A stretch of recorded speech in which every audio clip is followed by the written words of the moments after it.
The Rebbe used to write a yaman to himself, which is remarkable. And whenever he heard a story from his father-in-law, he used to write it. And he published, the Rebbe left it in his desk, and they published the Rishimas Yaman. It's about 300, maybe more, 400 pages. Jesus. There is one story that the Rebbe told, which turns out that story he published in the Yom Yom, a story that he heard from his father-in-law, and the Rebbe spoke about it 7 or 8 times. 7 or 8 times. Just look inside here. It's a beautiful story.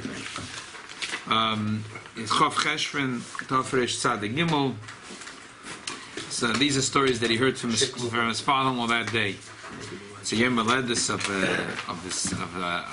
modern Shmas Edom, the Friedrich Rebbe's father, the Rashab.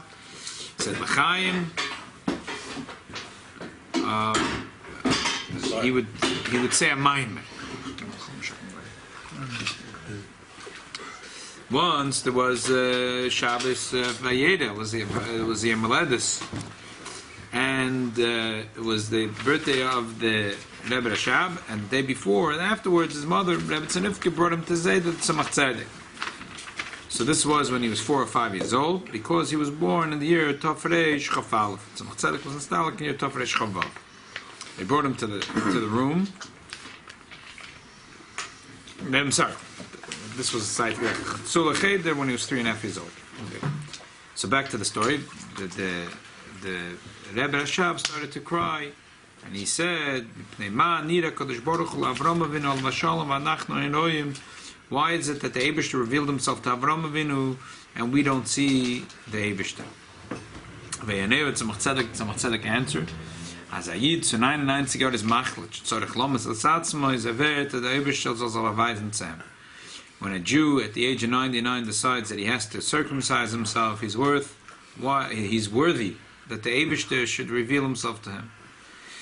Another nusach, as a Yid tzaddik zu 99 Jahren is machlit, as a darf sich mal sein wird der Eibishter soll erweisen zu him. Why the two nuschos in the story? I mean, they happen this way, that way. What? But either both are the same. It's both almost the same. But still, why is it? It was told to him. Okay. The story is, as I said, is told in the Yom Yom on Tes Cheshvan, and it was explained about 7-8 times throughout the year. Throughout the years of the Rebbe. Just an interesting thing, since we're already on it, turn to the last line over here. Turn your attention to the last line. The older brother told the younger brother, the Rebbe Rashab's older brother said, come, let's play a game. I told the Simchas Torah a story also, but a different story, not this story. Not this story? No, a different story. Vayaneyu admoir nishmos Eden, du wirst kein Rebbe nicht sein und ich will kein Gabbai nicht sein. That's exactly what happened. Yeah. He says, you won't be a Rebbe and I won't be a Gabbai. They just again skip a few 4 lines. Oizvav Pam hat ihm Vayeira leia vergabt auf spielen verdlich. His sister grabbed him and said, come on, let's play a game. Verdlich. Fourths. No, verdlich. Horsey. Horse and buggy or something. Or maybe they are like the kids hold on to a horse and they jump around. I don't know. Horsey. Something horsey. They were going to play horsey. Around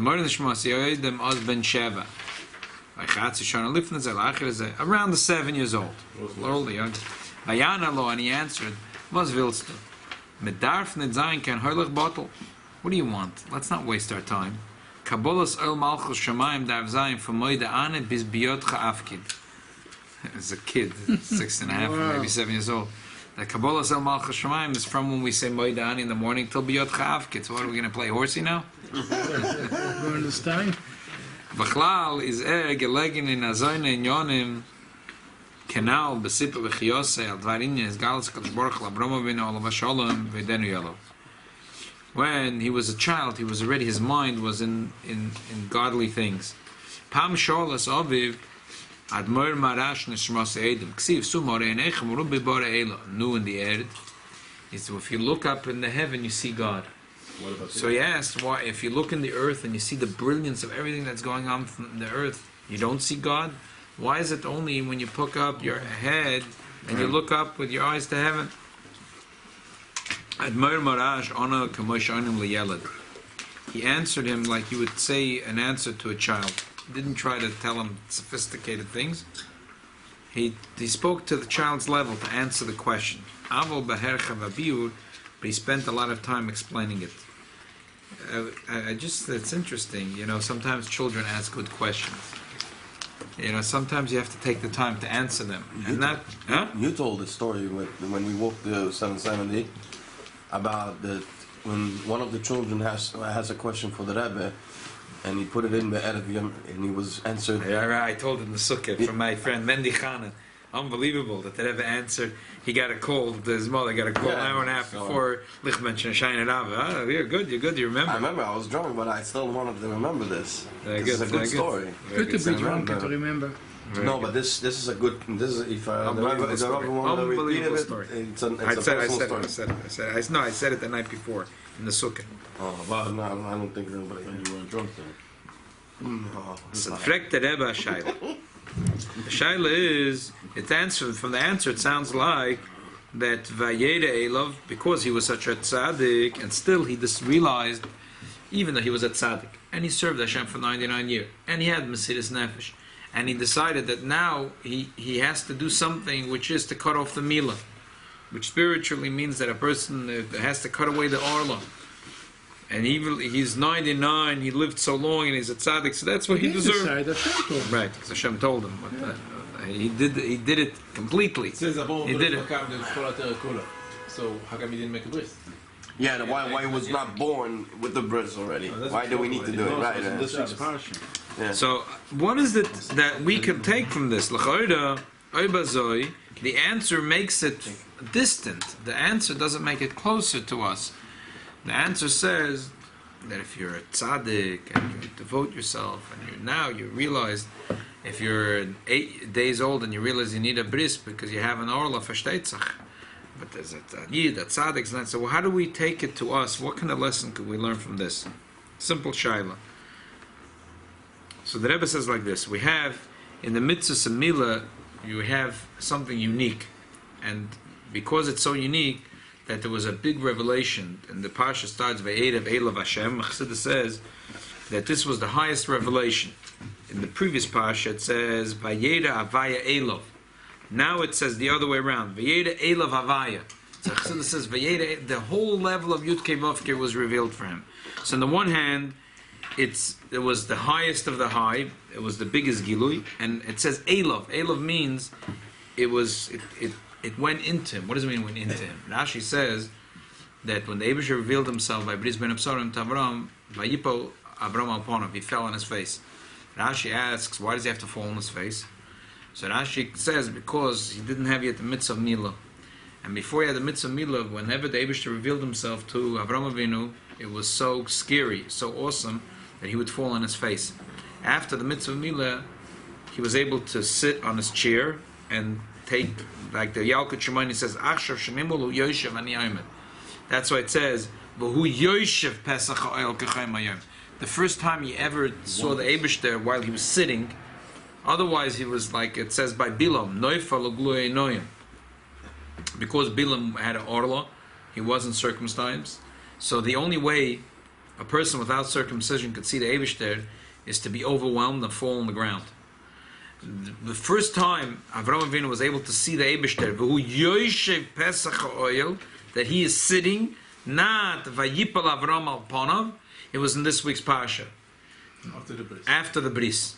So on the one hand, it's the biggest Gilui. In the other hand, as far as Avram is concerned, even though it was a bigger Gilui than he ever got before, a bigger revelation, but to be previously the smaller revelation, and he'd fall apart. He'd fall straight on the floor. And this time it was a bigger revelation, and he didn't fall apart.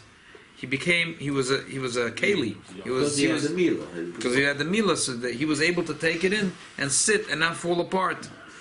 So that's the pshat in the pasuk. The Rebbe says Apichsidus that the Eibishter says Kechayim Hayoim. The Rashi says Hoytze Kadosh Baruch Hu Chamam and Atei. The Eibishter took out the sun from its shade, from its protective shield, and the Eibishter made it so hot in the world. Beruchnis, that means that there's a shield. Shemesh U'Magen Hashem Alekim. There's a shield that doesn't allow a big revelation of godliness in the world. And why? Because no one could accept it. But now that Avram Avinu had the Milah, so the Eibishter showed him that the sun is shining begashmis, because Beruchnis, the Yud Kei Vavka was shining in the strongest way, and still Avram Avinu was Yoshev. He could sit, and he didn't fall apart. So we see that the Milah has in it this in Gevaldik Azar, that through Milah the biggest Gilui of Shem Hashem. On the other hand, the Yid could sit and not fall apart. Why? Because Mitzvah Milah, on the one hand, is the highest of the high and goes to the lowest of the low. Why is Mitzvah Milah the highest of the high? Chazal say that all the mitzvahs have 3 brises for it, and Bris Milah has 13 brises connected to it. And why does it go to the lowest of the low? Because where does the bris go? In the physical body of the Jew. And which part of the body?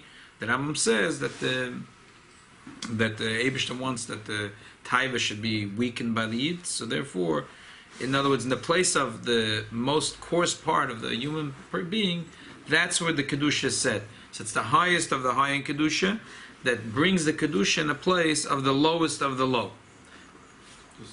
What do you mean? Why would you think the highest, greatest mitzvahs, it should be connected with such a great pain and sorrow? Why should it be connected with pain? No, not so high spiritual. Why should it be connected with such great pain? Sorry. It's a good question. It's a good question. Even though we heard in the Sicha, that we watched last night, that the Rebbe was saying that the Gemara says that it's Sosan Oichi. Sosan is Milah. Milah is associated with joy. The rashab. Okay. Never put it. Right. The Sfardim say Shechionu. The Ashkenazim don't say. They say, "Oh, there's so much pain. Oh, we can't say Shechionu." But the Sfardim say, "Hey, forget about it. It's a big, big simcha. The pain is nothing compared to the simcha." The Sfardim say Shechionu. That's why Hashem made a baby at this old. He doesn't feel anything. There's not so. Sure, he feels it. He doesn't remember that he felt it. You don't remember. He doesn't remember. He feels it when he gets it. Chassidus has an incredible axiom. The highest of the high goes to the lowest of the low. Why? Usually Chassidus explains it like this, that if you have a challenged student, a regular teacher can't get to the challenged student. The best mechanech could get to the... But where you value this mechanech, when he can actually teach all levels. Right. He can connect. The good Talmud, any mechanech can do it. But to find the Talmud which is not so and to get that kid interested, that takes the best mechanech.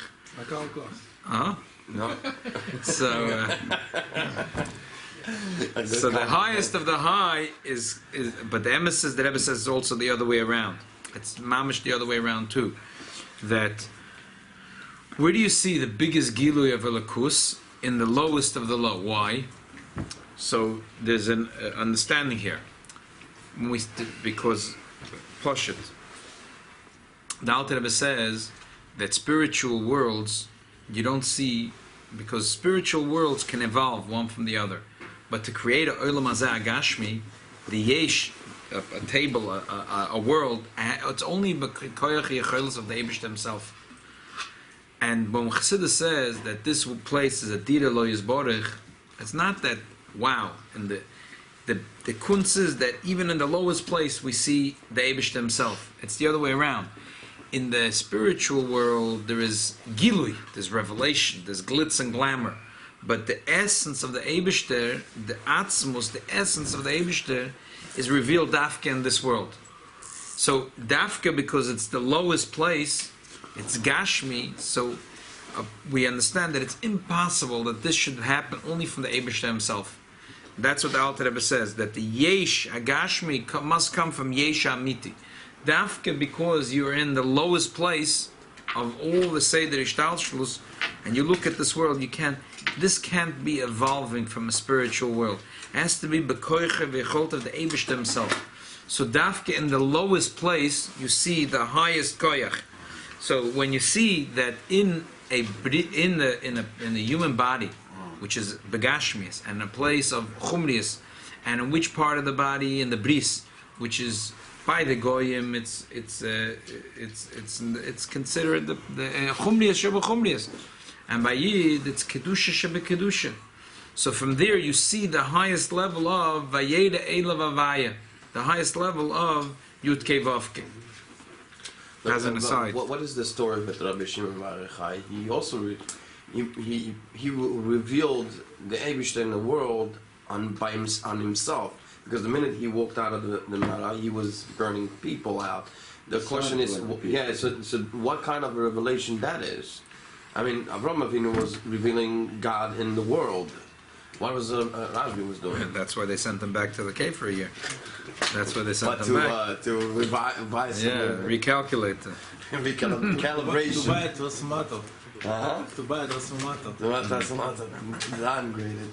But that's the truth. That's what it was. So when he went out, that's when he went out. When he came back a year later, we came out. He forgot things. So how can he realized the mila of not destroying the world, of bringing the kedusha in the world. So the Alter Rebbe says in the Shulchan Aruch that when is the neshama come into the guf of the yid? By the bris. It's negei la'alocha. We spoke about this many times. That therefore there are people that start washing negavasa with their children from the bris. Even though it's not regular, he says, from the time of chinuch. Otherwise, from the bris. Agav urcha, we're talking about this is a word that the Rebbe said a few times. That why is it that in Western societies they wear a tie, the Yidden wear a gartel? The Rebbe explained that you have to make a separation from the part of the body which is called erva. The halpi halacha is liba can be royas erva. That a person that the person's focus is on spirituality. So therefore it can be liba royas erva. So they put a gartel. That's why you have to have a chagura. But we have a blade. We have a chagura. Okay, you can get a nice fancy gartel. It looks really good. Yeah. Yeah. So that's one thing. Then, but the Western societies, the Bnei Edom, they can't. They say no. Their heart is linked with the erva. They want their heart to be with the erva. So they have a tie, a necktie. So at least the head is linked in hecher is an intellectual thing. But the heart is with the erva. But then the Arabs put the gartel over here.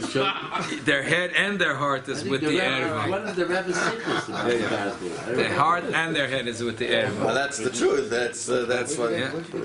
But everyone said it as a miltzah b'chusa. The Rebbe used to be a very good boxer. So the Vayidin it's fakir. The kedusha is the highest thing of kedusha. Dafka comes into the bris. And that's why the nafesh shalakis is nezgalat to every yid by the bris. And the emphasis we find an interesting halacha. It says that a person says, "Koinav she'eni nena mimulim." I'm not going to have any anoah from a person that has a bris milah. Whatever crazy why this person says such a crazy thing, but it's a theoretical question. He says, "I'm not going to have any pleasure." So the question is, a Jew that didn't have a bris, for whatever reason. A Jew that didn't have a bris. So we say, no, you can't have a noah, because every yid is connected to the union of bris milah.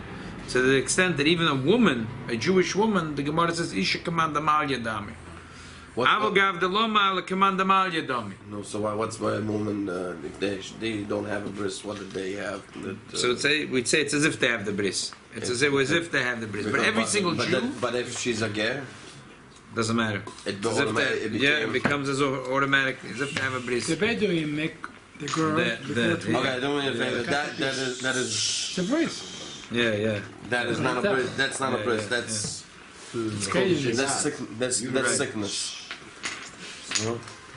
So, the kids, what happens when a Yid has a bris, the guf becomes a guf kodesh. That's why we say that a Yid is called, the Gemara says, Atam Kroim Odom. The Yid are called Odom Adam al Elyon. And we see Bepoil by Jewish people, even little children. You see a few things that are unique, that you see the neshama, a revelation of the neshama. The number one is you see that little Yiddish children, they talk about the Eibishter as if it's present. There is a discussion that the Tzemach Tzedek brings in Shorish Mitzvah Tefillah. The Rivosh said that he had a discussion with his rabbis. Rivosh lived in Spain 100 years before the expulsion in the island of Mallorca, and he was one of the Gedolei Olam. He said he had a discussion with the Mukubolim. He said he spoke to one of his rabbis and you guys, when you daven Shemona Esrei, you have in mind this type of shame and all kinds of kavonas. He said, well, Chas v'shalom, the Eibishter is one, so how can you have kavonas, this shame and this shame and this shame? There's different kavonas, Api Kabbalah, different. So this was Reb Shimshon Mekinoin. So Reb Shimshon told him, he said, no. He said, look, if you'd go to the king and you'd say, you need a favor. What do you need? You need a loan. So he'd send you to the judge. The judge doesn't have money in his pocket. The Sara Oitzer has money. Or if you ask him for a toiv, for something else, you have to talk to the melech and talk to him what you have to the zach.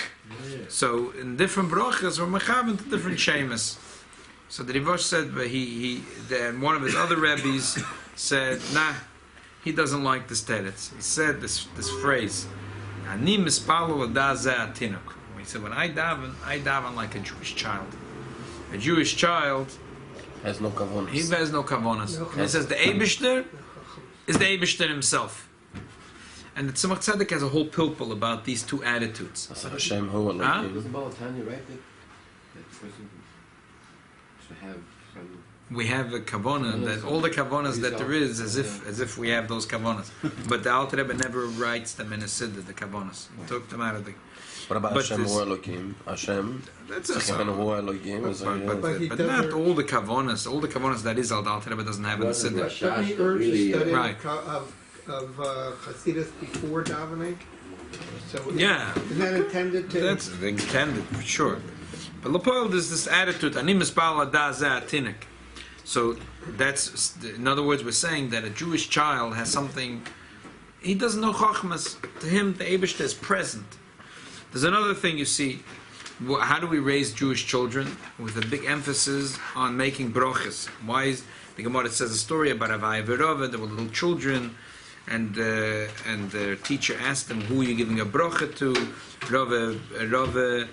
Rav showed to the picked up his hand, and Abai took him out and picked up his hand to heaven. The Gemara says, "Butzim akat v'yediyah." When the little cabbages, when they're small, you can taste how they'll grow up. But the bottom line is, we see that we emphasize, and little kinderlach is a big thing for them to make brochas. Furthermore, not only the food that they eat, also the chafotzim around them. How do we raise little children? We kiss the mezuzah with them, right? When you see begashmias, in a Jewish home, the little kids, they love to, when they come close to the mezuzah, they go close and they want to kiss the mezuzah. Why? Because the mommy and the tati raised them that way. You know, when they come close to the mezuzah, and the kids bend over to kiss the mezuzah. And not only that, not only that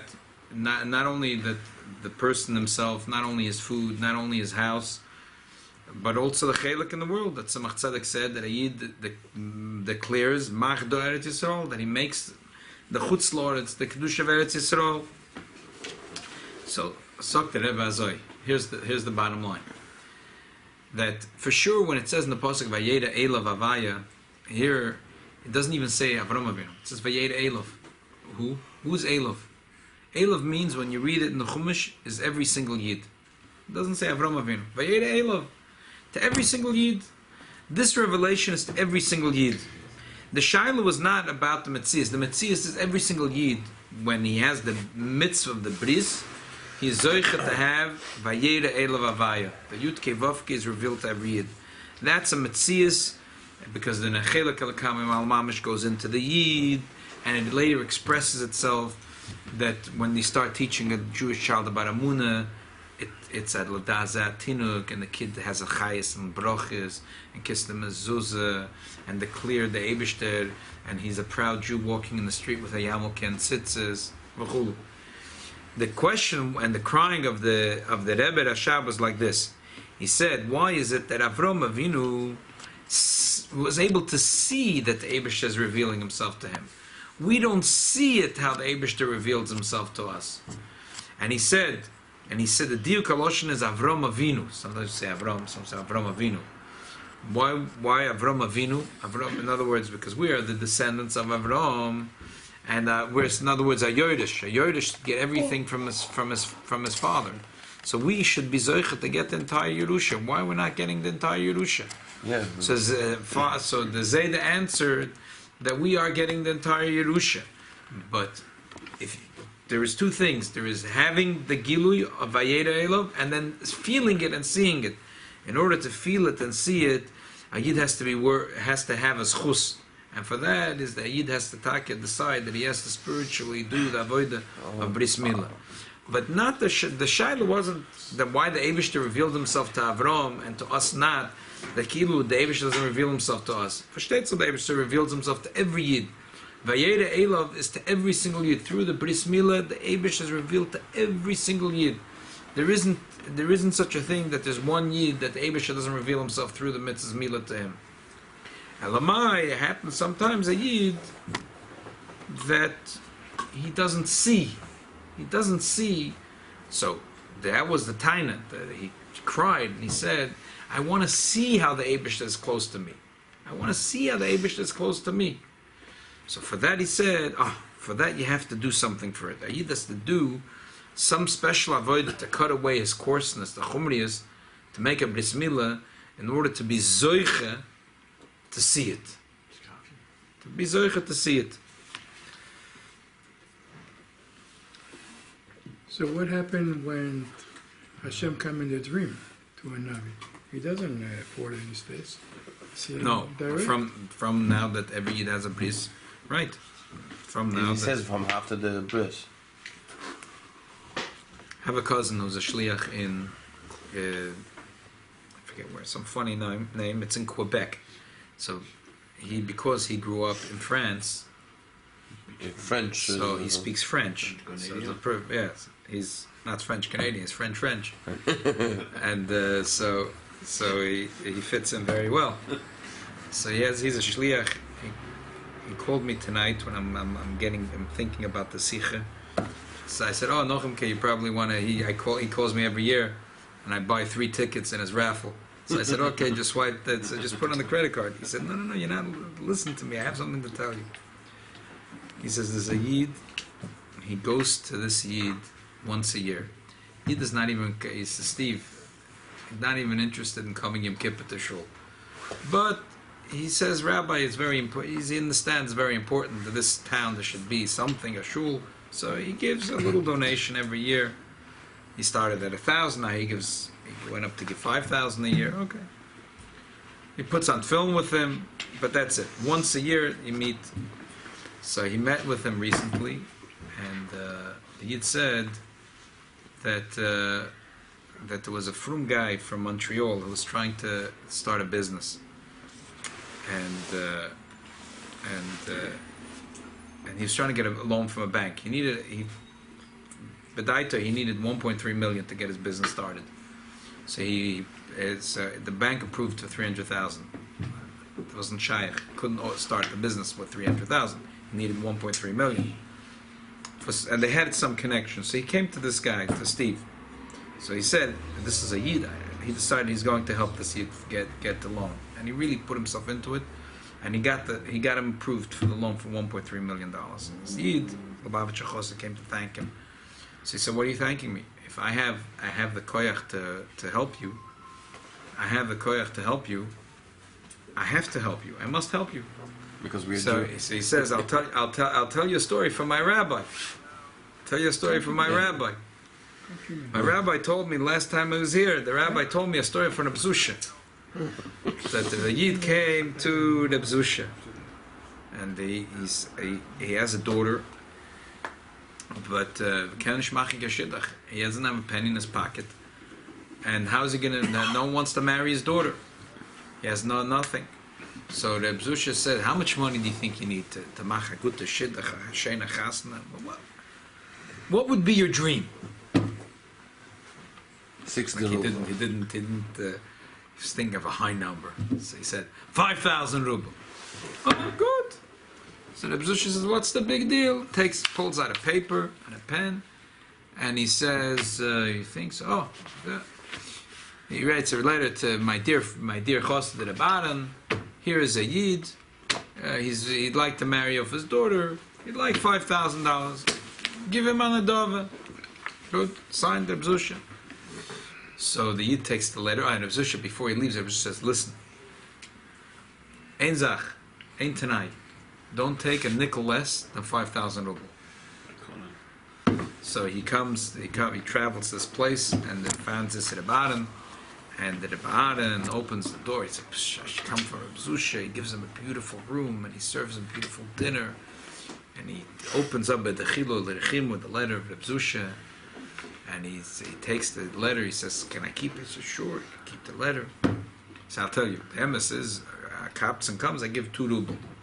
To an Adam Choshev, I give 5 ruble.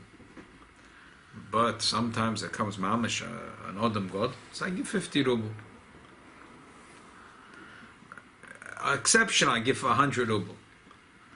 You brought a letter from Reb Zusha, I'm giving you 500 ruble. So the Yid said, No go. the Yid said, No, thank you. no. He says, "Why not?" He said, "Reb Zusha, do you see what it says in the letter?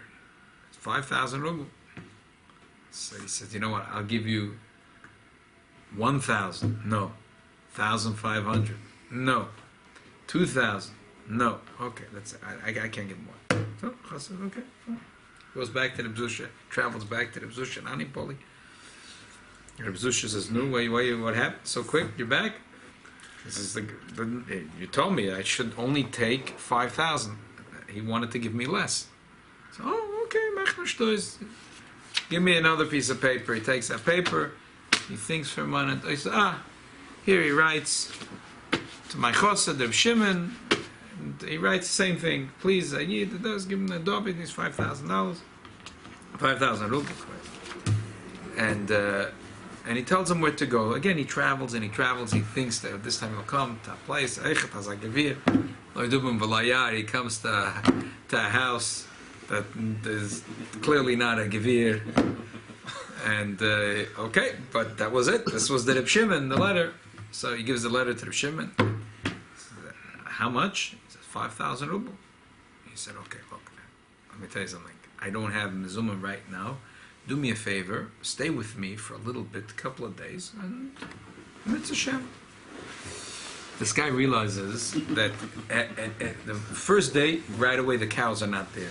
Next day, the tables, the chairs, the house is empty.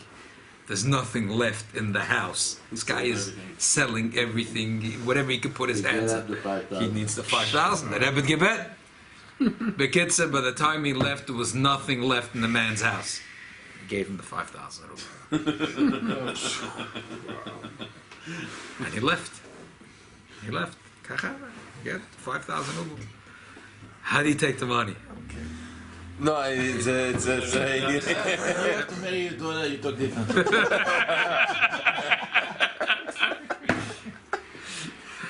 So he married. They're too young to understand it. He married his daughter, and Baruch Hashem, he was very happy. And what happened? That this Gvir Nebach, Boifen Shalpella, lost all his wealth, and this other one, mit Namalapsi, he went. He did one deal, another deal. Bin Laila, he became a Gvir Adir. They didn't know from each other, but this guy that became poor, Nebach, realized that there was something wrong. So, and he couldn't even travel, so he walked for a couple of weeks to come to the Rebbe in Anapoli. And he cried to the zusha. He said that he realized that he did something wrong. And he thinks maybe because the Rebbe sent him a letter, she gave tzedakah, he didn't want to give the full amount, he wanted to give some of it. How could he do tshuva? The Zusha said, look, it's not a shayla about doing tshuva. I'll tell you something. Before my neshama came down to this world, it was told that it's going to be a gvir adir. It'll be extremely wealthy. But my neshama was totally disinterested. It said it's going to be mavalval in learning Torah, in avodas Hashem, what I need to do. But they said that I need that wealth in order to do what I need to do. So my neshama made a deal. I said, you know what? I'll give the money as a pikodon to some of my chassidim. So I need money to help Yidden. So I'll send to those chassidim, and they will go along and they will help. You were one of the people that I picked. But you were shoymer. You were shoymer pikodon. But you were not doing your job. So another Yid is doing the job. so this Yid, it's unbelievable. A person that's le'isata, not coming to shul on Yom Kippur, but a shliach reaches a Yid and he tells him story to the Yid, and the Yid takes it in so much. So he says to this Lubavitcher Chosed, he says, what do you think? I helped you to get the loan for 1.3 million. It's for me? You think you got it from me? If the Eibishter gave me that I have connections with this bank, so I have to help you because the Eibishter gave it to me, so I have to help you. I want to know the address. I'm going to send him a few more. So is different way to think. No, but you see, it's not. But it's not if it's a tzedakah even. It was just to help another Jew. But it's a business loan. Right. It's a little different, but it's but in my system, yeah. It's so he says this is not the end of the story. So he says that this happened this past week. So he says now he says, Rabbi, I have a big problem. He said he has a court case pending, and it's occupying a lot of his time. He said, please pray for me. So my cousin says, I could pray for you, but I'll tell you what the real thing to do. The real thing to do is to pray by the Lubavitcher Rebbe. So he says, he told him you could fly to the oil. He says, okay, so Nochika said, look, I'm telling you what I would do if I was in your shoes. If I had such a tzora, that's what I would do. I would go to the Rebbe's oil. But okay, it's up to you. So he goes home. He gets a call from the sky. He says, okay, Rabbi, I'd like to know how long would it take. Would you come with me when we come back? I'll come with you. It was a 10-hour, the whole ordeal. They flew, they got into LaGuardia, took a taxi, went to the oil, straight back to the airport, got back. It was a whole 10 hours. He was back home Thursday night, last Thursday. Friday morning, the lawyers had both sides a pre-trial meeting, and he says on the plane, he was asked, what should I write to the Rebbe? So Nochimka says, what should you write? The Shliach says, write what you think would be the best outcome. So the person thinks, he says, what's the best outcome, or what I would really like? He said, I would really like to trounce my opponent, but the best outcome would be really if we can work it out peacefully, it'll be good for me and good for my opponent, and we both go out ahead of the deal. So he says, okay, so write to the Rebbe, what's the best outcome, and ask the Rebbe for that. But you must make a achlota. So he says, what kind of achlota can I make? So he says, like there's one bullet in the gun, he says, put on film. Oh, Rabbi. So he says, you know what? He said he sees that this one is not going to work. He says, I'm going to come to your office once a week, and we're going to learn Torah. He says, Rabbi, we're on. Okay. Torah That is was tefillin means everything. The minute you do Torah, it's right. Title is It's a very so. good He said he yeah. made the achlota and he wrote to the Rebbe what he wants. His outcome. He asked him that he came back home and he was like, he says he'd never seen such a transformation in a person in such a short time. He always used to hear about a person, a chosed, coming to the Rebbe and being, but to see a Jew really being so transformed from going to the Rebbe was something pella nifla v'fella. Next day, right before this Shabbos, right before Shabbos, he gets a text. A text message. It was right before Shabbos. It says the lawyers met today. They worked everything out. Exactly what I asked the Rebbe is what I got, and I'm sure it's in the Rebbe's chus. So you see, sometimes we take upon ourselves something we want. The Sicha that every one of us has the neshama, and the neshama has Vayeira Elov that the Eibush is revealed to us. Otherwise, sometimes we have to make a strong achlot of something special that we're going to do, and in that schus the Eibush makes that we should see that the Eibush is close to us. It's avada gevis that the Eibush is Vayeira Elov. But when we have this thing that we take upon ourselves, just like Avraham Avinu was already 99, and he decided that now it's time to do something else, that we take upon ourselves something which seems to be difficult, and with that we're zoichet to see, we see toiv anira v'anigla, we see that the goodness and the closeness of the Eibush to us.